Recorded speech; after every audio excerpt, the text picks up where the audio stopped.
Morning. My name is Alessandra Moctezuma, and I'm a professor of fine art. I'm in charge of our museum studies program, and I'm also the gallery director. Thank you so much for joining us this morning for a panel discussion dealing with the way that immigration is presented in art. This is in conjunction with an exhibition that is currently at the Art Gallery and is going to be up through April 13. And it's an exhibition titled New Codex Oaxaca, Immigration and Cultural Memory. The exhibition is actually a traveling exhibition. It's coming from Mexico City, from Oaxaca, then it was shown in Mexico City at the Folk Art Museum there. Then it traveled to the Social and Public Art Resource Center in Venice, California, up in Los Angeles. And it's come over here, and then it's going to travel from here. So we're very lucky to be able to bring an exhibit all the way from Mexico. I'm very excited today to have here the curator of that exhibition, Marietta Bernstorff. And when I talked to Marietta about bringing the exhibition to San Diego, I also mentioned that it would be good to bring a couple of artists here locally that also deal with immigration issues in their work. And so I invited Claudia Cano and also Omar Pimienta to participate. And so their work is also in the gallery, and they're here today to speak about their work. And then also very important was to see how students are dealing with issues, being immigrants themselves, and how they can get involved. And I had the honor to have Yessica Gonzalez in my class last semester. She's a young student activist, and I also invited her to be part of the panel today so that she can relay some of her experiences to the students. We're going to have each of the panelists speak about their project and about their own individual work. And then I'll have a couple of questions for them, and then we will open up for discussion. This will go through 12:30, so depending on how much time each artist and invited guest takes, we'll see how much time we have for questions at the end. So I'll just read a little bit about each of our panelists to introduce them. Marietta Bernstorff is an artist and a curator. I actually met Marietta when I was in my 20s, working almost a full-time job as I was going to graduate school, and that was at the Social and Public Art Resource Center. And she was a curator there, so she was organizing exhibitions, and I was her assistant. And so I really got my start in curating through Marietta, and so that is very exciting to have her here. The fact that she really liked how we put up the show, made me feel really good.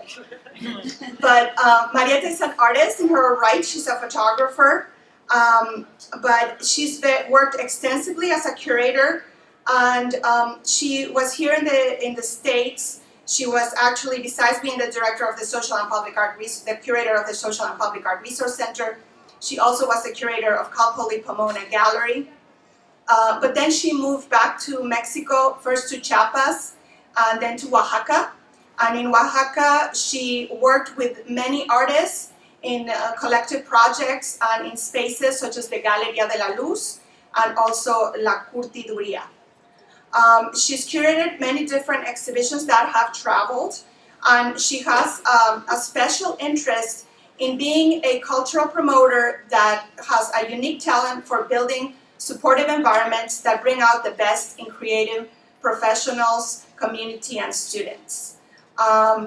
She does something that is very different in that in many of her projects, she works with artists, but but what's most important to her is the engagement with her community.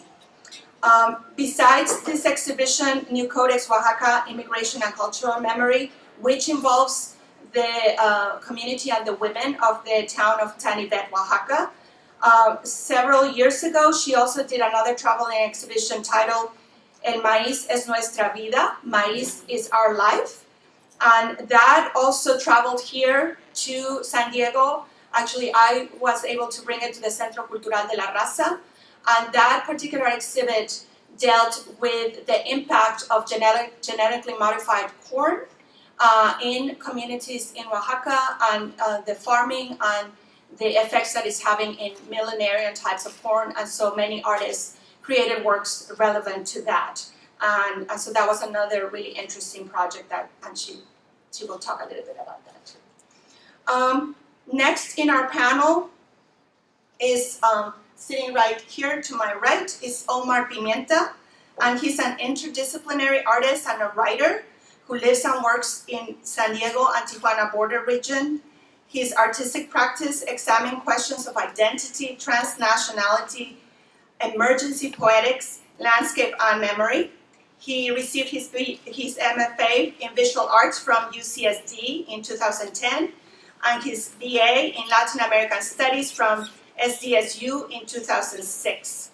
He's currently in the PhD program in literature at UCSD. His work as an artist has been shown at the Paul Getty Museum in Los Angeles, the San Diego Museum of Contemporary Art, the Oceanside Museum of Art, the Centro Cultural Tijuana, Centro Cultural de España in Buenos Aires, Argentina, the Cineteca in UNAM in Mexico City, among other venues. He has published 3 books of poetry, including Primera Persona, Ella, La Libertad, Ciudad de Paso, and Escribo desde aquí.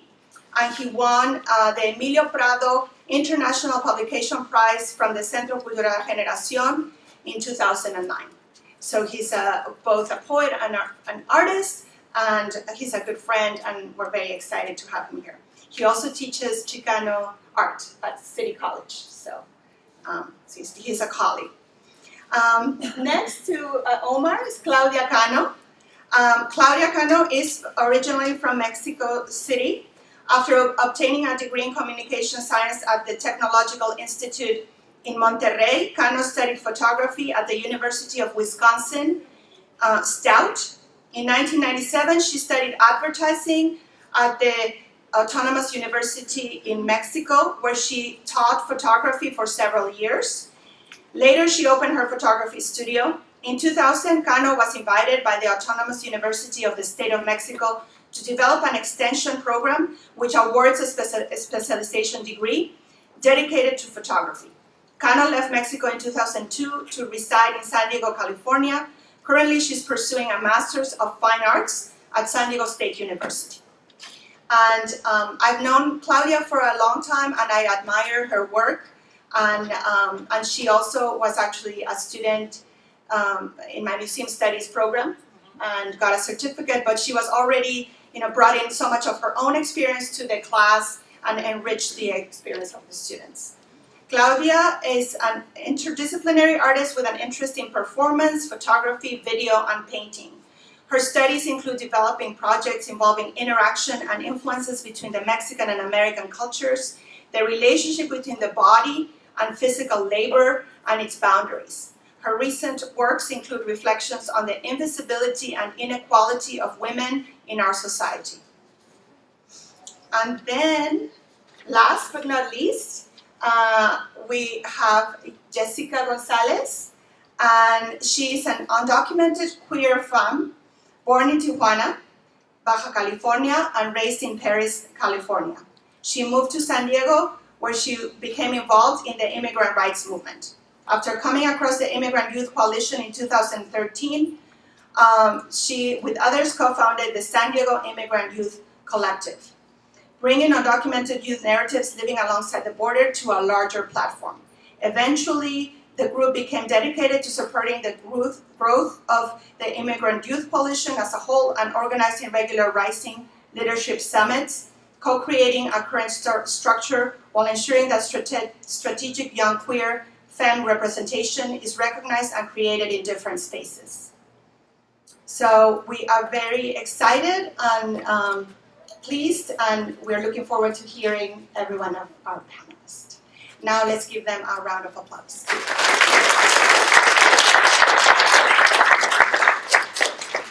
So first we're going to have Marietta, and she's just going to show us a portion of a video that she created as part of the New Codex Oaxaca project to give some framework for her discussion. Hello, good morning, good afternoon. First of all, I'd like to say that I am a Oaxaqueña Chiapaneca Chicana. Okay, that gives you a context of where I'm coming from as an individual. But I'm here really to tell you that I'm a curator that deals with social issues. I work with things that are important to me, where I'm living at the time, and where I think it's important to express a lot of issues. As students, that many of you are, the necessity to have all of you participate in some action in this coming year, especially with the elections that we're about to face, is vitally important.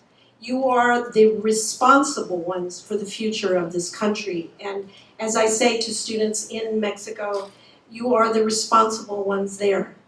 It cannot be a government or someone else doing these changes in the world. It has to come from within all of us.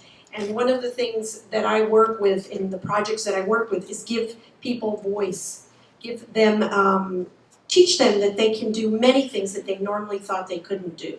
In this particular project that you're seeing in this exhibition is a village that had no voice. It's a village that's still learning how to use their voice and their uniqueness. It's primarily women in this village. The men have migrated since the 1970s to Venice, California, strangely enough. That's why I chose Spark for it to be exhibited there. It's also a village that the women were making 200 pesos per week. That's what, a little under $19 to feed their families. We're also working on numerous aspects of changes that were going on in their structure, in their villages. So one of them is alcoholism, the other is the loss, the anxiety of losing family, children, and that leave to work in the United States, but also their husbands that go off to work. So it's a lot of numerous things that we were dealing with when I arrived at this in 2012. Sometimes you catch me saying 2012, but I mean 2012. The whole aspect of working in a village like San Francisco Canivet is that when you do a community project, you never know where you're entering or how you're entering. So if any of you are dealing with these things in the future in your jobs, you have to always remember that you're an invited guest, and you have to learn the protocol of working within communities, may it be in the United States or in Mexico or wherever you're at. But the most important is to hear. Even if you have a master's, if you have a PhD, if you're a knowledgeable person, that doesn't mean you really understand how to work in community. Community is a whole other set of rules, and one has to be very humble when you enter these communities and understand and hear what they have to say. I am honored, really, to have the ability to have brought this show and put the show together. Honored that 19 artists participated with me, that so many people got involved in this project for the last 5 years in a term that we call in Oaxaca tequio.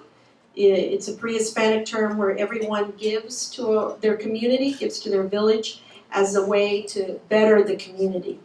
And this is how we've brought about this project. It's all been through a tequio of 5 years of women artists who've come to the village to teach these women. When I arrived, these women had no surrounding villages near Tanivet are all Zaptec villages. They all have a tradition of some sort in textile or weaving or sort. But these women, strangely enough, when I arrived, they had no knowledge of textiles, had no knowledge of any art background, artisan crafts, which Oaxaca has a tremendous amount of. So we started with zero when I started this project. And so it was really interesting to me. After talking to them for a couple of days, I said, we're going to draw. And they said, well, we've never, done that before. And I said, well, let's just see what happens. The amazing thing was, when they did their first drawings, it just blew all of us away that were there. I came with a group from Mamas, Mujeres Artistas y el Maíz, who is the other collective I work with. And we were amazed because they could really draw what they knew most about, which was the corn, the fields, the plants, and perfectly. So it was really interesting to me to see that ability in these women who thought that they weren't creative.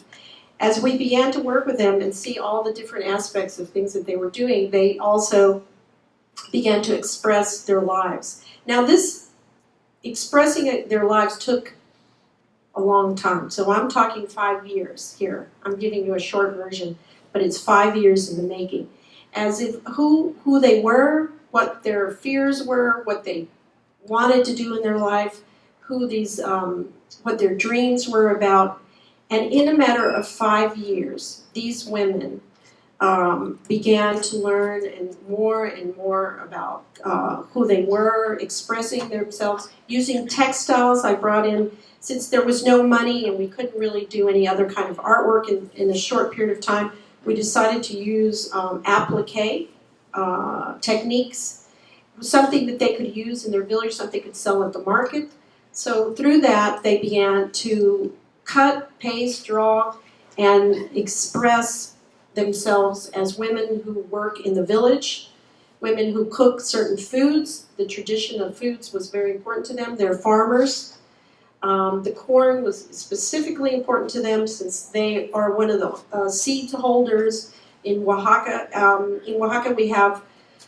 In Mexico, we have 60 varieties of native corns, of which 39 of them are located in Oaxaca. So it's very important for us, the native corns. And one would say, what is that? What's that important?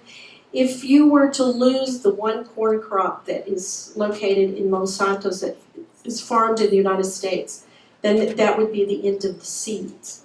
So it's very important to have a variety of seeds. The problem with genetic modification is that they don't expand into a variety of seeds, and they don't really tell us all the issues about modification.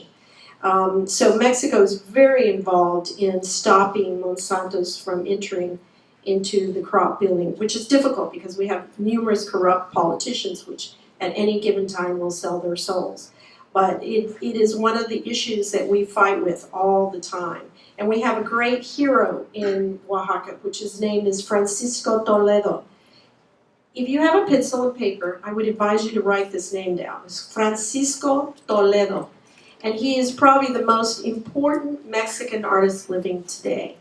And the reason he's so important is that he has genuinely been one individual who has challenged the Mexican government, corruption, the human rights issues, and has been at the forefront knowing that he could be at risk at any time.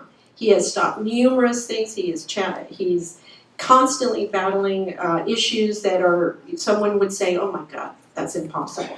But he does it anyway. He doesn't stop.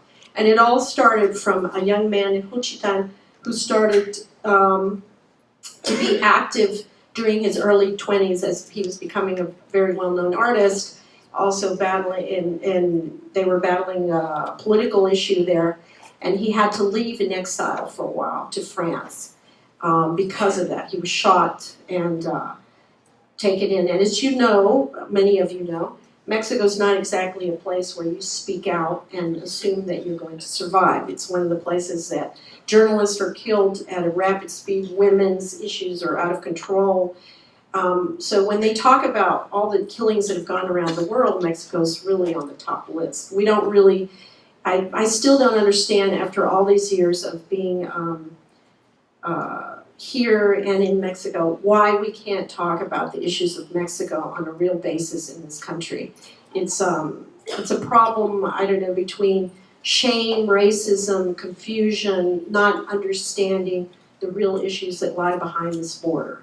And if you don't know what the real issues are behind the border, then you're always, you're confused. I think one of the issues of immigration is a very confusing concept of why people come. If you live in the in Mexico and you see some of these villages and you realize how difficult it is for them to survive in these villages because there is no support or there is political unrest or there's issues that they can't, but poverty primarily.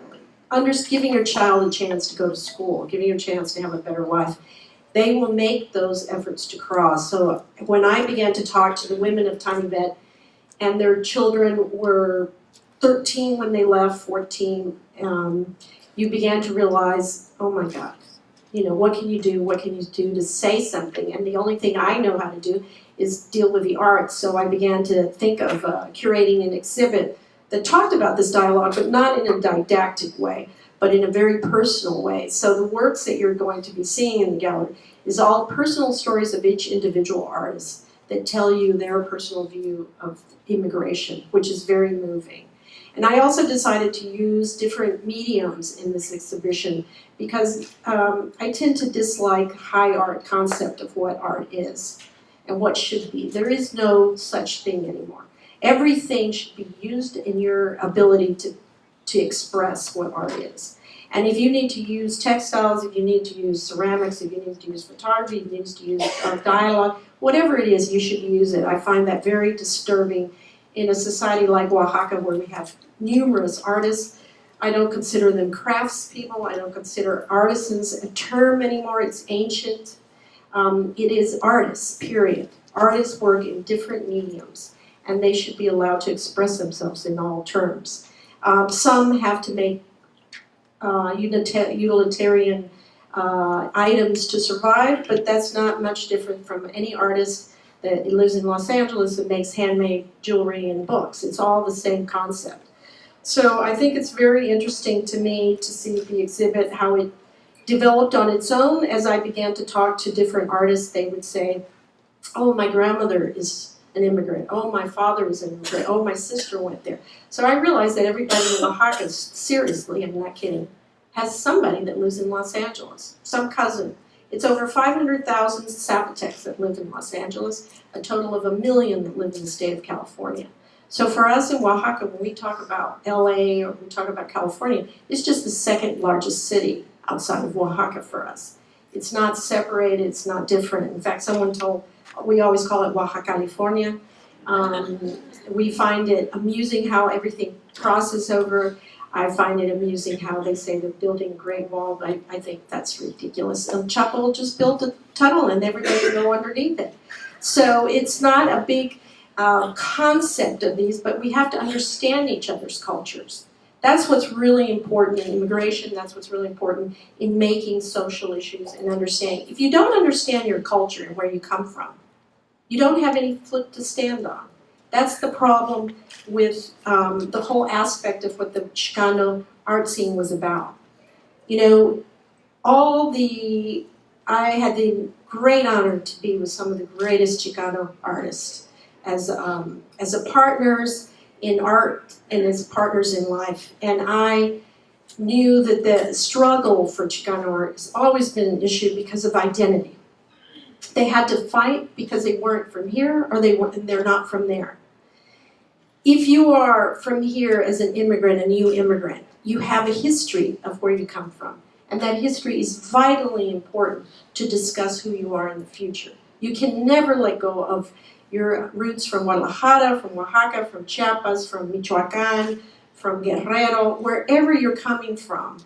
It is vitally important to maintain that history and that knowledge because we as Mexicans have a rich millennium tradition of knowledge. It isn't current, it's thousands of years. And that gives us something to explain and something to talk about that no one else has.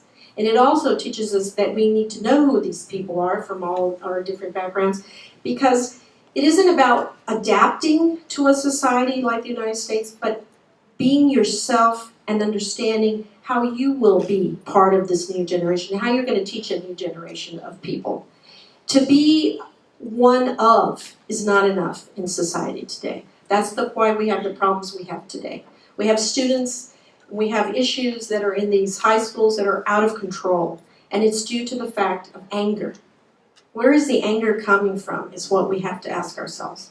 And I think the traditions that they have from these villages that are coming there, that we're noticing in Oaxaca, the students that are, all the immigrants that are here, they keep those traditions alive. Oaxaca is one of the very interesting states of Mexico because it believes in keeping traditions alive, no matter what the issues are. They're trying to save the Zapotec language in Los Angeles.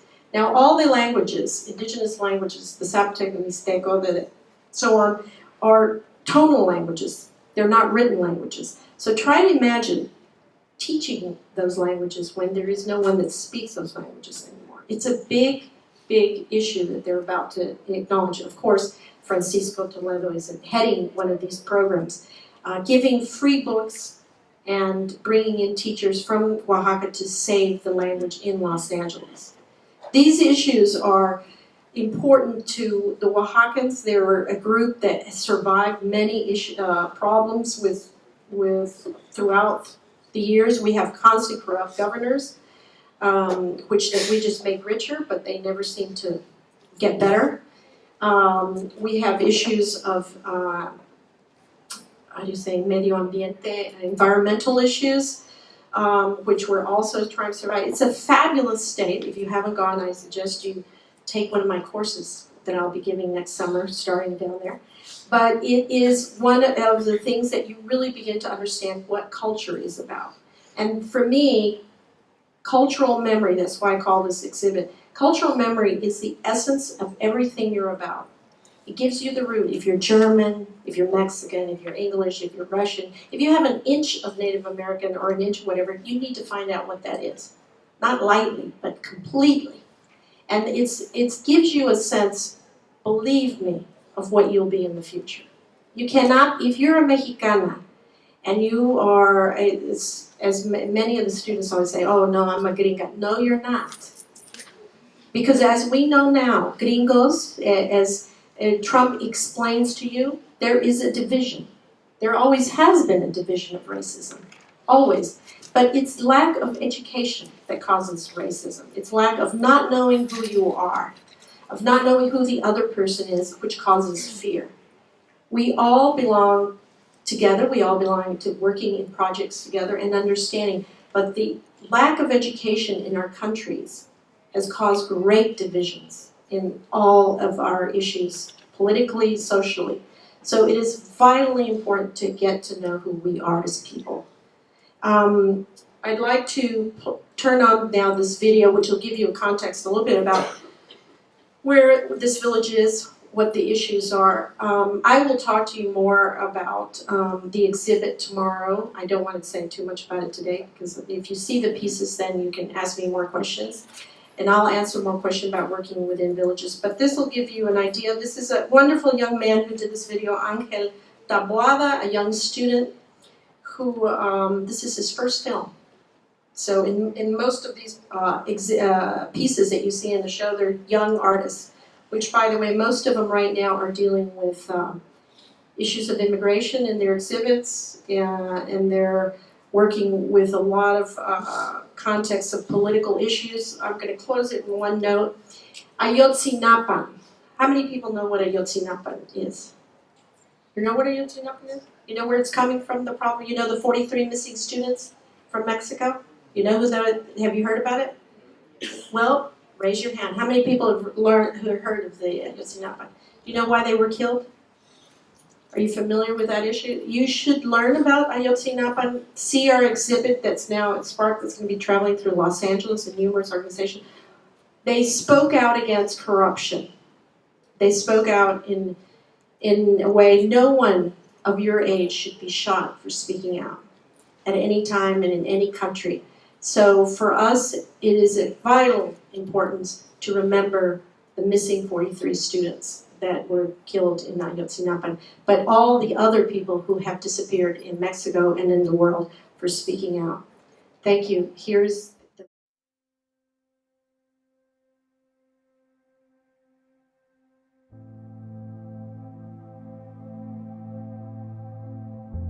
Que es muy bonito. Y porque tengo amigos. Está muy bonito porque hay canchas y y jugamos.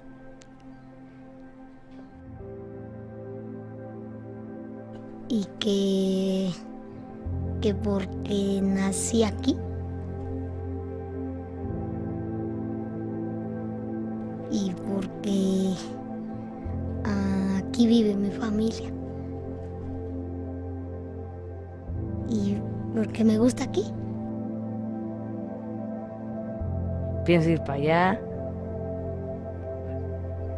pienso ir para Estados Unidos para ver a mis tíos, a mis primas, para ir a conocer, para pasear, ir a trabajar, ganar dólares.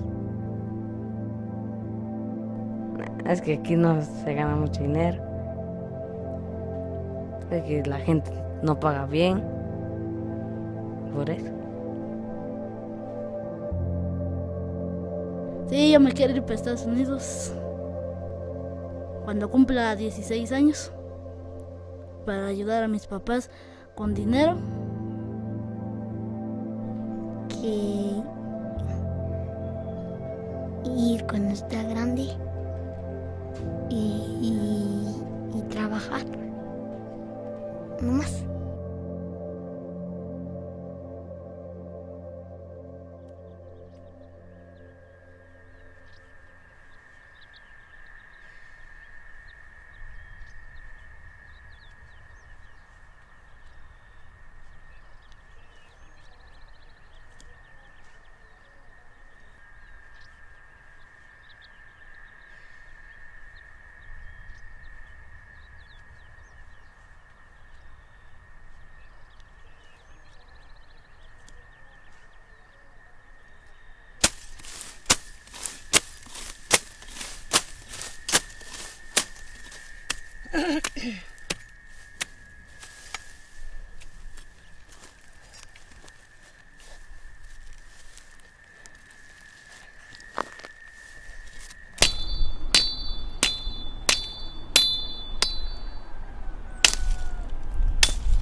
San Francisco Tanivet is not much more different than any other small community within Mexico of immigrants, of migrants, of people who have left this country to go to the United States due to no economic future, lack of education, zero belief that something could happen to them in a positive way.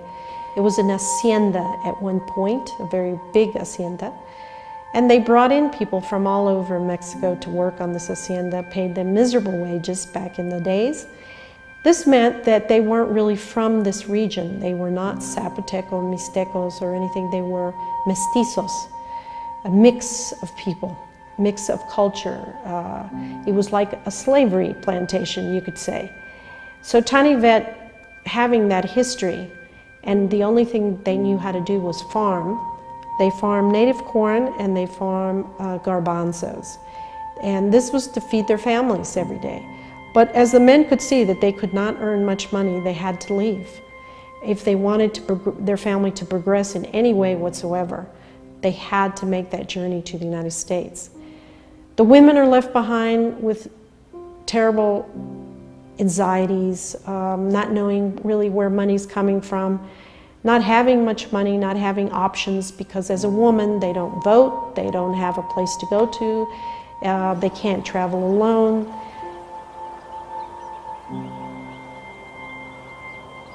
Se fue según para sacar la familia adelante, para hacer sus casitas, para darnos un mejor nivel de vida, pero lo más triste es el amor, el cariño para sus hijos, para su esposa.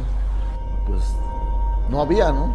Pero a la vez es algo de que si mi padre no hubiera ido a Estados Unidos, yo creo que mi familia nunca hubiéramos podido salir un poquito adelante. No tengo ahorita de qué quejarme, de qué estar resentido con mis padres, porque aunque están lejos, yo sé que están vivos, que están buenos y sanos, que cada año en octubre, que es la fiesta de acá del pueblo, yo platico con ellos, los miro y pues sí, estamos agradecidos con la vida por todo lo que a ellos les ha dado, ¿no?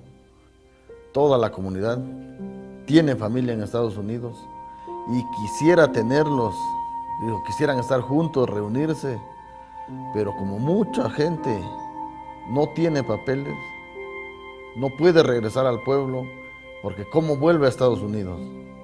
Que se decidan aquellas personas venirse, pero eso sí, ya no volver a Estados Unidos, hasta ahí se acabó el sueño, y ese es el miedo que tienen muchas personas, ¿no? De regresar.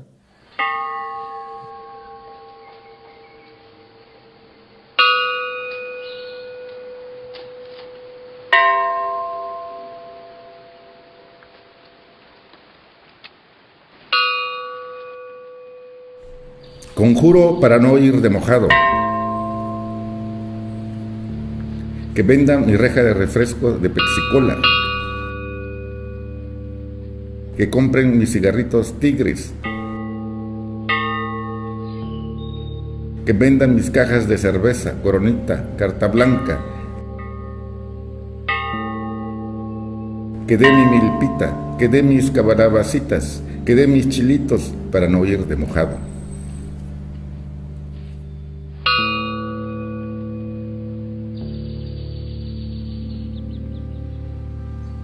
Pues le digo, por la misma necesidad se fueron por ahí lejos. I'm going to stop it here because we have other panelists, but I'd like you to continue. If you'd like to watch this, it's on YouTube and it's also in the gallery. I think it's really important. It gives you a context of the whole exhibition and what immigration is about. I'd like to thank Alessandra Moctezuma, her staff, and all the students. The show looks fantastic. Very proud. I mean, all the artists are going to love it as I put it up in Facebook today. And come and really participate. I'm really honored to have Omar and Claudia participating in this exhibit and love to hear what Yessica has to say. So thank you again, and we look forward to seeing you tomorrow.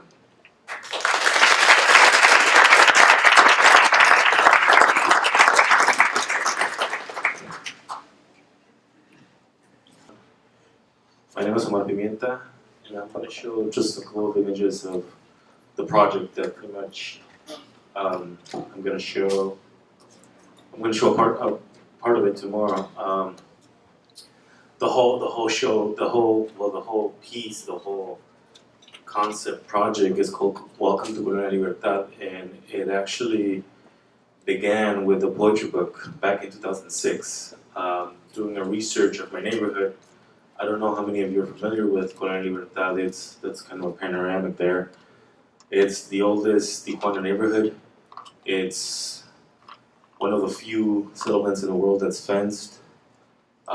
It's pretty much back part is fenced by the international wall. So kicking the ball to the other side of the fence was a bigger deal.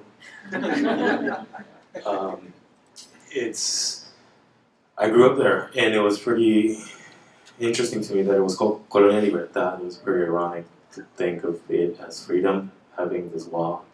But it eventually, doing the research for the book, it kind of made sense. People migrate, right? People migrate, they try to be free, they try to, I don't know, get better as an individual or as a family. and they move. So Colonia Libertad is that, is this specific space of movement. My family came from Jalisco, but you have people there from all over Latin America. I mean, it's not even Mexico itself, but Central America. We actually had played soccer with a couple of Brazilians that were waiting to cross the border. So it's a space in which people make a profit out of smuggling people, drugs, or getting a job in TJ as every other neighborhood. But since its geographic space is so privileged in that sense, people have learned to cross the border pretty much and help others, or help themselves help others by helping others. So that specific space inspired most of my work, and that this Welcome to Colonia Libertad project would be it. So I decided that I wanted to build a monument to it, and I would want to attract tourism to my neighborhood, which was something pretty dangerous. But researching the history of the neighborhood, well, migration was the prime thing. So looking at icons of migration, the obvious reference would be Statue of Liberty, being this space in which Europeans came and looked at that big statue and the welcoming of it and the iconography of it. So I appropriated it, but I didn't know how to appropriate it because I obviously didn't want to do the same thing, just the Statue of Liberty. So I made some more research, and I found out that Frederick Auguste Bartholdi, the creator of the Statue of Liberty, had actually sketched a base for it, a pedestal, which was a pre-Columbian pyramid, and that pretty much blew my head off. The pedestal that it now has is from an American architect. That was the deal. I'm gonna give you the statue, but you guys have to pretty much put up the pedestal. And that was a big deal. In New York didn't want to, but they found the money and they did. But they ignored his proposal of a pedestal, which was a pre-Columbian pyramid. So I'm looking at this and I'm thinking, okay, this French dude is like the first Chicano artist out there. And I appropriated that. And by then first of all, this is not my alma mater. I came here for a couple of years and pretty much went to all community colleges. I have like a PhD in community college, so don't despair. There's hope. When I was in the MFA in arts, I proposed this huge statue to my professors, and they were like, "You're kidding. First, it's gonna be too expensive, and monuments, really? Like that's dated. Like that's what we're fighting against." But I was stubborn, so okay, I'll make a small monument. So I worked with the industry within the neighborhood. So again, the neighborhood being this specific space that needs to feed out of its surroundings during, I don't know, I would think since the 40s. Plaster figure, the curios, the souvenir production was one of the main resources. So that kind of went downhill when Operation Gatekeeper came in. Well, that and many other profitable traits of the neighborhood, because copyright trademarked Mickey Mouse and stuff like that. We weren't able to produce in mass. Before that, these industrial workers had, I don't know, profitable contracts. Actually, the guy that I worked with to make this one specific piece. This is it's a plaster, it's a 19-inch high piece. He had a contract with Michaels for like $100,000. And that was like the non-copyrighted thing. So the copyrighted counterfeit stuff that he was selling at the border made at least that much. So, and there were, I don't know, at least 100 families making a living out of that. Eventually, obviously copyrighted and gatekeeper, that went down. And he was the last, he is the last molder. He makes the molds. He's the last one in Colonia Libertad that people will go to him with an original. He would make the mold, and then we can make multiples. So I did the original. He made the mold, and we made 100. Half of them went to the Curio venue, pretty much to the border, to get sold, which didn't happen. People got broken. Somebody like traded one for a book, a friend of mine. So that was a big economic not success, that's for sure. But the other half went to museums and galleries and showing it. I would tell people that would like it, that would like to buy, and that you could buy for this price in this specific venue, which is the art scene, or you can cross the border and you can get it for like $10. Didn't sold anyways, but that was the idea of it, to have the same product in two venues and have it pretty much draw the line or erase this line between artesanía and arte, kind of in the same way. I was, again, stubborn, so I did this bigger piece of the same thing. It's a 15 feet square by 30 feet tall. So it's an inflatable, and the structure breaks apart. So I can just pretty much install it in one day, have an event the next day, and then come in the third day, pull it apart, and take it out. And so it's this really fast intervention of the public space in which you can argue that's pretty much just a immediate social movement in which hopefully people will come and we'll have a gathering or whatever. I've shown it a couple of times. Kids love it, which is good, because then it's only supposed to be shown in Colonia Libertad. That's one of the requisites. So it's a way to get the community involved. And if that piece gets invited to something, it's only the Statue of Liberty, the one that travels, because it's an inflatable, just can get it across the board. The piece that you guys are gonna see tomorrow is pretty much this. Having this one event. At that night, I de-inflated the statue, got the compressor, put it in the trunk. I dropped the statue, the inflatable, at the house. My wife and I went to her house, and we got mugged and carjacked, point gun. So they took our car with a compressor, and for the longest time I didn't have a compressor, I didn't have a way to inflate the Statue of Liberty. So out of force, I had to come up with smaller pieces. So I figured, okay, I can't show it, and there's this group of curators and cultural visitors, cultural tourists coming into the city. What should I do? So I did a seal, and I was becoming this immigration officer, and I was sealing passports as welcoming you guys to Tijuana and specifically to Colonia Libertad. And then I figured, okay, I'll just make a passport. Right? I'll just think of my neighborhood as this new nation of migrants, this new nation that has, yes, this specific geopolitical location, but it does not stay there. It becomes anything or anyone that pretty much moves and this gets displaced. So I make a passport. I have a passport, series of passports made.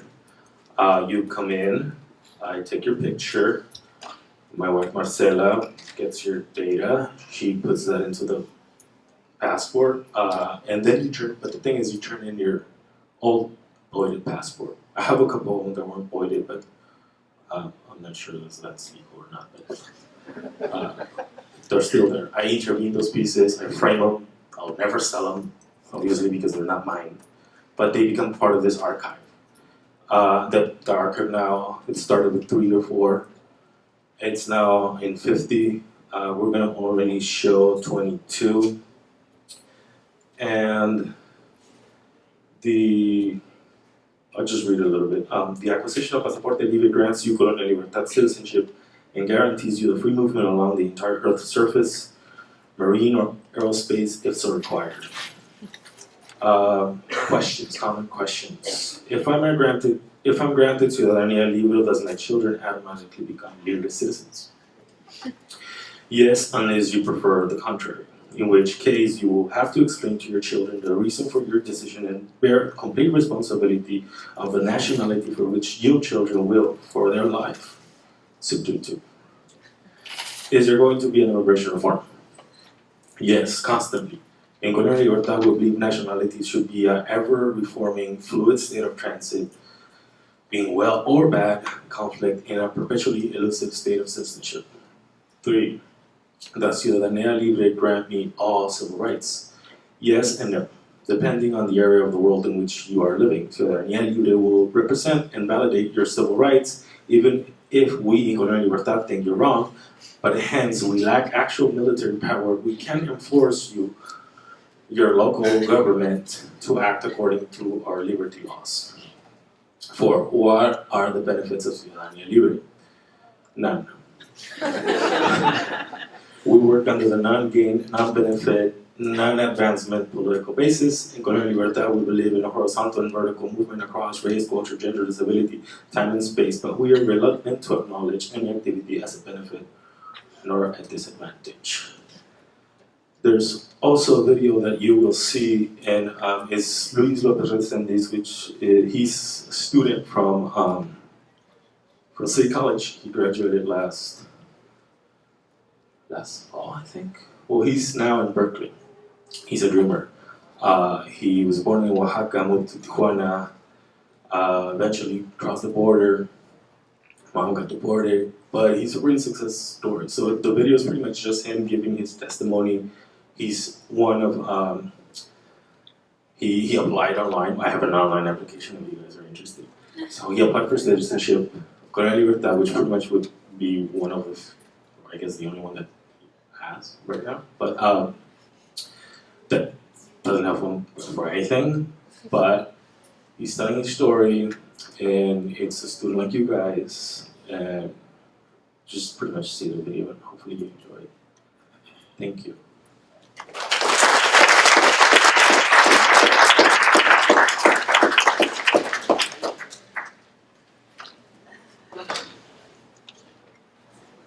Hello.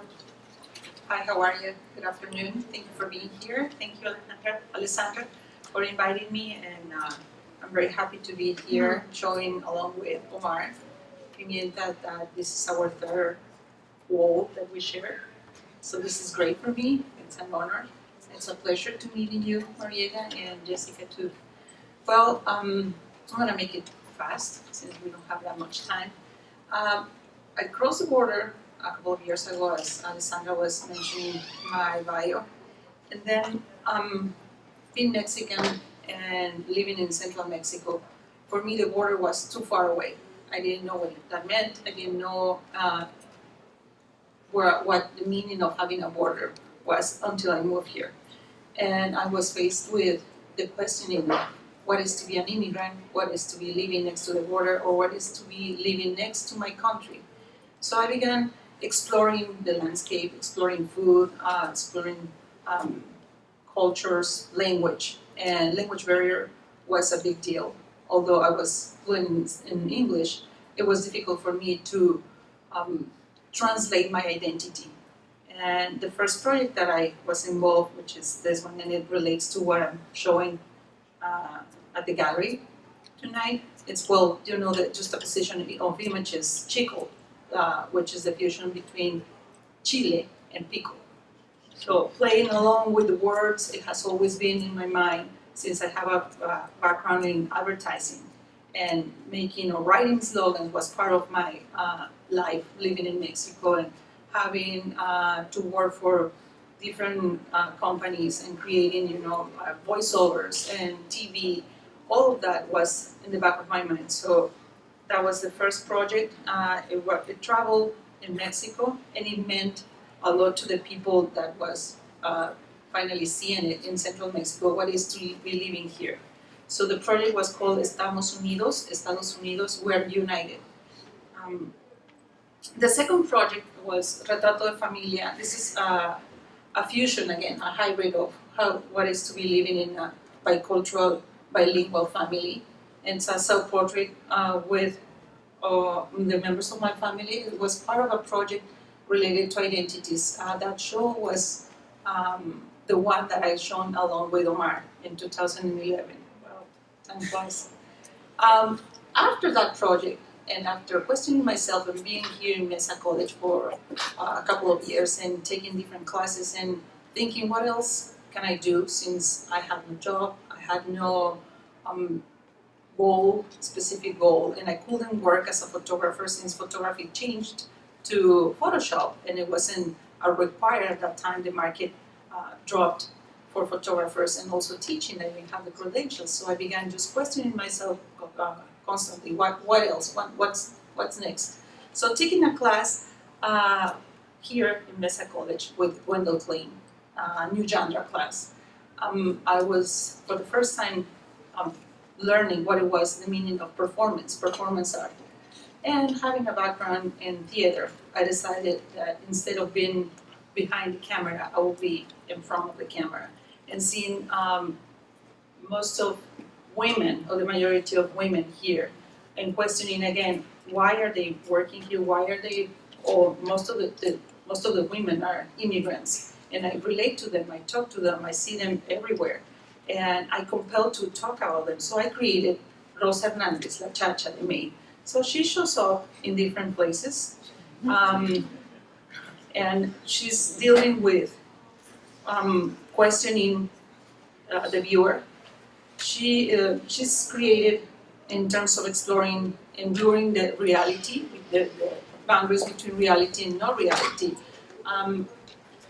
She's not me, she's my alter ego, which is the way that I divide my personality. It's not multiple personality, but it's how I have decided to incorporate her persona. She doesn't speak English, that's part of the performance. So she's confronting the audience. Why is it that I have to translate myself into somebody else as an immigrant and having an accent? I've been dealing with people looking at my lips, like trying to see what I'm trying to express. So I'm facing it, I'm changing it, I'm playing with those exercises of freedom.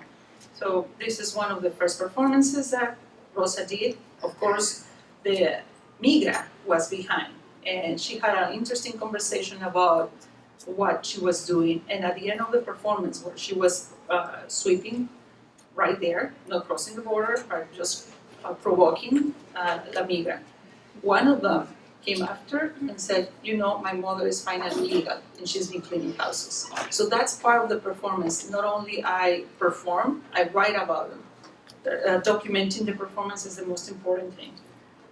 So I did another performance, sweeping the pier. Rosa swept the pier for almost 4 hours, the pier of Oceanside, doing an artist in residency there at the Museum of Oceanside, where she is invited to create this piece and to confront the audience, where people are questioning, what is she doing? Why is she wearing a uniform? The uniform, of course, it's a traditional uniform from Mexican maids, and it's a sign of neoliberalism. That's why I use it. I could have used just like or wear a pair of jeans and a t-shirt, but just make it a point of, we're still into the neoliberalism or new colonialism. So it's a point of course, she doesn't talk unless someone talks to her. The piece is activated just by movement. She's always submissive, quiet. Right there, she's wearing a scapular. That was an interesting performance where she was invited to perform in all women's figurative paintings. And it's interesting for me to be part of it. I have the documentation of it and the writings about it, where all the American artists are on the walls except her. And that's the point, playing alone. And part of the performance is documenting the emails where curators or people in the art world, they invite her or invite me to perform, and I always change it and switch it as, oh, you mean Rosa, so I'll talk to her. And those emails are documented, so those are part of the performance. I'm putting an evidence in the art world to make a point of, we as Latina artistas, we have a very, very, very little tiny portion in the art world. So that's part of what I'm trying to do. Well, this is Santorio and Sandolar, part of the scapulars that I have created to, based on immigration and living here. Well, this is part of the work that I've been working now in San Diego State. Well, what is Rosa talking to me as an artist? What is it that I want to talk about Rosa without bringing Rosa into the room? Rosa is, of course, is an ephemeral performance. It doesn't exist. It goes away. So how I'm reacting about Rosa? Well, this is a part of a series that I've been working lately. It's a manteles series where, manteles or tablecloths are very important in traditions of Mexico, Mexican culture. I grew up with in a house where my aunts, my mother, my mother's friends were very involved in the hands making, making tablecloths, stitching or embroidery or doing all sorts of activities. And well, you're gonna see this piece. It's of course playing along with words. If you can, someone can read. Can you find it? Mango, tango, chango. So it's also a playful way to create a rhythm in words and playing with invisibility. I just wanted to read something at the end that I've been thinking of. Questioning and disrupting the styles that I'm facing, crossing the border back and forth, mentally and physically, weaving and intertwining my gender, my practice, and is my social responsibility. So this is the way I can talk about being an immigrant, and this is the way that I'm trying to blur the lines between what is high art and what is, well, as Marietta said, the art of making, artesanías. Well, thank you.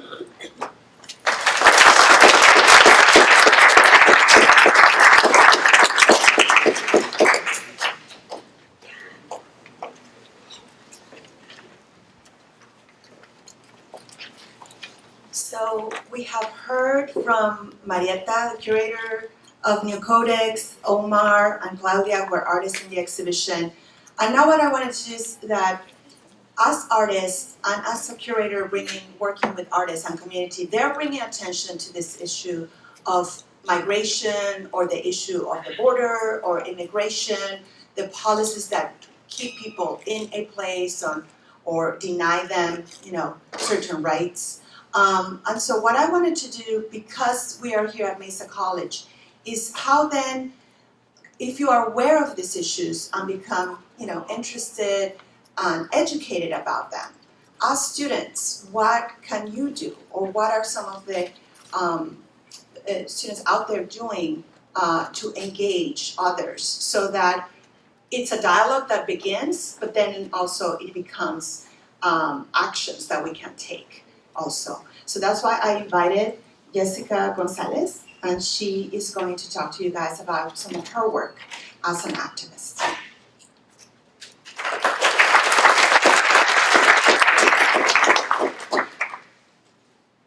Hi everybody. Like previously mentioned, my name is Yessica Gonzalez. I am an undocumented queer woman of color.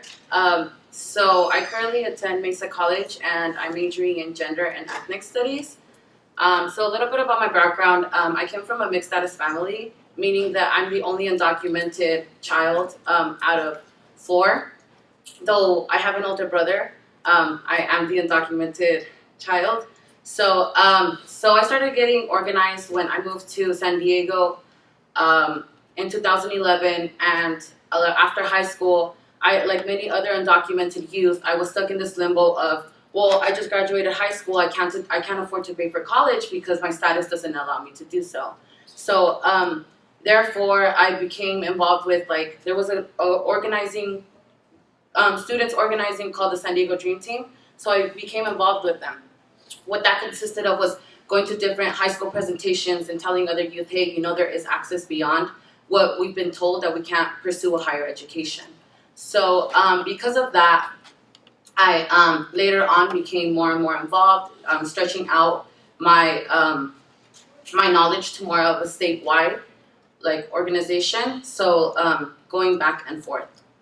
So a lot of the mediums that I really like to do is art. So when Professor Alessandra asked me if I could be part of the panel, I was really interested because at least for myself, I consider myself an artivist, which is incorporating both art and activism in one, right? Because our visuals are what grasps a lot of more attention. So to see these artists bring so much knowledge, right, and so much of these experiences, a lot of the experiences that I personally have gone through, it was really, really impactful. For example, when you presented the passport, I started laughing because for many of us, before we had like a form of relief, which is DACA, we carried around our beat up passports to get into clubs, to get into like different forms of like age requirement things, right? So like even the passport for us youth was very like symbolic, right? I really appreciated you speaking about dialogue as a form of art, because I think that a lot of the times we're afraid to speak about our status, or we're afraid to speak about our experiences, and dialogue is the initial step to that. For example, this is a month of Coming Out of the Shadows month for us undocumented youth. Coming Out of the Shadows month basically is a month-long event that consists of youth like saying, hey, I'm undocumented, unafraid, and unapologetic. And 3 years ago, I actually stood in San Diego and said, I'm undocumented, unafraid, and unapologetic. And my experience as an undocumented youth is something that can be voiced and for others to hear. And like we can engage in dialogue and what does it mean to live by the border when a lot of us, well, for us, we do not have the access and the privilege of crossing that border, right?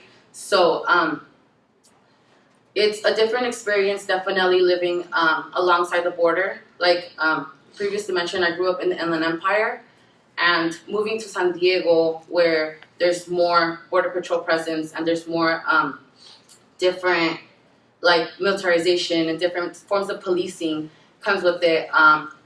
There was a lot of fear embedded in that. So definitely like art was a way of like expressing ourselves, either if it was through like a banner or a protest or whatever it was like us visualizing that, hey, we're present, we're here, and we're not gonna leave anytime soon, right? And so so that was for myself. Currently, I'm the statewide coordinator for the Immigrant Youth Coalition, which is the largest undocumented youth-led organization in California. What that consists of is I do work nationally and both in California. So, like relating it back to students, it's really difficult to say the least to do organizing and being a student at the same time. Like, and just to try to balance that out, there's a lot of intersections that like get missed, but it's so like gratifying to do both. Like my suggestion is like, please get involved, please do like different forms of like outreaching, whether it's like, you know, getting to know your rights, getting to know like different current policies that are being implemented, and especially like within your communities. So we currently like, and this is speaking to those who come from mixed status families or who are also undocumented, we currently started a club on campus called RISE, which stands for Rising Immigrant Scholars Through Education. I think Amber had left, but Guillermo also helped start that with us. Yay, thank you. So it was Guillermo, and then Lucero's also part of it. So then we're talking about what it means to be undocumented and on campus, and a student on this campus, right? Because I think that before these conversations weren't really coming up. So it's really monumental to be like, hey, we are present on campus and we are like being part of like in your class. Like I've had many of you as classmates before, so we are in your classes, and what does it mean for us to also be like in this environment where we're also dealing with like different mental health issues from like crossing the border and like other different experiences. So so with that being said, either join a club, take other ethnic studies classes. Like for me, that was something that really like brought me into like organizing more. So just to be more involved. With that being said, I brought Know Your Rights cards, which basically, if in case you are in a situation where you don't know how to like speak to authority, you just present this card and it says, I do not wish to speak to you, answer your questions, or sign or hand you any documents based on my Fifth Amendment rights under the United States Constitution. And then it goes like a little bit in depth, and then it's both in English and Spanish, so I brought that to share with everybody. Thank you.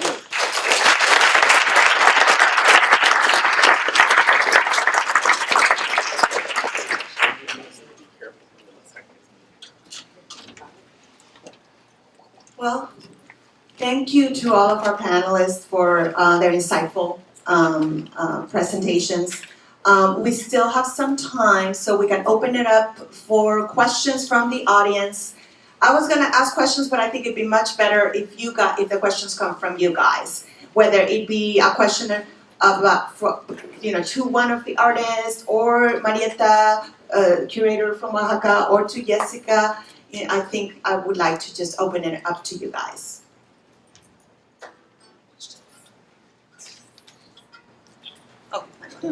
Hi, Alessandra. First of all, thank you all of you guys for sharing everything with us. It was a wonderful presentation. I have a question for you specifically. Is it Claudia? Yeah. I love the idea of Rosa Hernandez for adding that performance into the art. Whenever you do it, and you were mentioning that, for example, the picture where you were at the border sweeping, that the Border Patrol becomes a part of the art exhibit, so to speak. Obviously, they're not aware that they're a part of the exhibit, right? So how hard is it for you to keep character? Like, is there at any point that you're thinking, oh my God, I'm about to get arrested, I better stop being Rosa Hernandez here? Or do you stick through the whole thing all the way? Yeah. Can you give us, can you tell us a little bit like how? Thinking of creating the character or the alter ego, I began experimenting with other characters, with other personas. And this is, Rosa was the one that spoke to me. Yeah, it's okay. This one works fine. This is better. And what happened, is it working? Yes. Yeah, thank you. I decided to choose Rosa since there is a satirical point and also a cartoony-like. So the idea of defying the authority or whoever is in presence of Rosa, it's part of what I'm trying to confront. So once in fact I have a ritual, and once I put on the wig, I don't speak more English. I am Rosa, and it's a training. I have a background in theater and performance, so it's important to continue studying, to continue. If you're interested to have performance, just cross other disciplines, and just to start experimenting. So yeah, it's not anymore. It's a lot of fun, and a part of the challenge is just to stick with what Rosa is, and that's how it works. Did you ever find yourself kind of in danger or afraid of what was happening? Well, actually, when I did that performance, I didn't have neither my ID or only a cell phone, but I didn't have anything else. Not even a cell phone. It was just my car keys. And if you have been in the Friendship Park during weekdays, it's closed. So as Rosa, I had to walk a long distance to get to that point. And while walking, I realized, gee, I might end up someplace else. Well, it's part of it. So be it. Very good, thank you. Thank you. You're welcome. Questions? Here. Does the current political environment and all of the negativity provided by Donald Trump provide inspiration or fodder for any of your work? That goes to anyone, for everyone. I think as a curator, I'm seeing a lot of artists. In my own work, I'm about to start a whole project on Trump since I'm here in the States. I just love the guy. Really, but I think in art in general, everybody's really, Mexico, there's so much artists working on that. They're working on the border issue. They're working on, they just can't believe it. I just arrived from Oaxaca yesterday, and everybody said, what's going on in your country? And I'm like, hey, how did I go from, all of a sudden when I'm here, I'm Mexican. When I go over there, I'm an American. I'm always like, those are those immigration, transnational, that's why I say I'm Chicana, Oaxaqueña, everything, because I'm a floater, right? So we become floaters, and I understand that dialogue. So for us, I always find it curious, that Trump in your country, I thought, wow, that's interesting, psychologically what all that means. But I think it's really feeding, and it's important for everybody to participate in this dialogue right now. Whatever you do, you might even think you're not an artist. I bet half of you in here probably say, well, I'm not an artist. Yes, you are. You just don't know it yet, but you are. And you just have to try it out. It's a real liberating thing. Like that passport's fantastic. And what Rosa is, it's fantastic art that's being explored with all these issues. It's very ironic that we're in danger of going from like Obama to Trump. Isn't that interesting? Question back there? You guys have a question? I have a question for you. I think you were asking me about the women, right? How do you go about helping? I think what Yessica does is fantastic. Fantastic. I applaud you for your efforts. Really good. Anyone who get involved in any of the projects to help artists participate in things and do things, it's really important for you to think about something you want to work with some of these projects. Ask any of the artists, really work with us. People are coming to the village all the time, working with Juana, the woman you saw cutting the field. There are numerous people are invited now that are just people from New York, Germany, who just want to come and help. It's amazing how you can change things around when you open up the information to everyone. So if anyone is interested and would like to participate in any of the programs that we have that we're developing in Oaxaca, please let us know, because I'd love to invite all three of you down to Oaxaca for sure. It's fabulous work. Thank you. Anyone else? Okay, well, it is 12:30, so I just wanted to point out we do have a Facebook Mesa College Art Gallery page, and so you can go in there if you want to learn more about this event coming up. Actually, there's a picture of us here meeting today, but there's information about Omar, there's the passports, here's a few of the works. This is, I just thought I would bring this up. This is a photograph in the exhibit on a photographer that actually photographed people there in Oaxaca in front of their home, and then took pictures of the families who are here, and then he reunited them, even if it was just in the image. So that's an example of one of the pieces there. There's down here, there's a series of white tube socks, the kind of sock that you buy in any store, and these are embroidered with what are wounds, people traveling that long journey, sometimes on foot through the mountains to get, to the U.S. So that's another very poignant, image. And so here you can find us. I do almost every year have an exhibition that deals with topics dealing with the Latino community, immigration, social issues, and so maybe you guys want to friend us and check out the things that we're doing. And also, if any of you guys are interested in art and doing the things that Claudia and Omar and Marietta, whether artist or curator or educator, we have a wonderful museum studies program at the college, and I work with students to train them, and many of them go on to intern in museums and galleries and continue on to their work, so that's also exciting. And we have a wonderful Chicano studies department here, and many classes, and like Yessica said, that's a good way to learn, and like Marietta said, knowing about your culture. And I teach a class on Chicano art, so that's another way that you can connect with what we are all doing in the arts. So thank you so much for coming, and hope to see you tomorrow.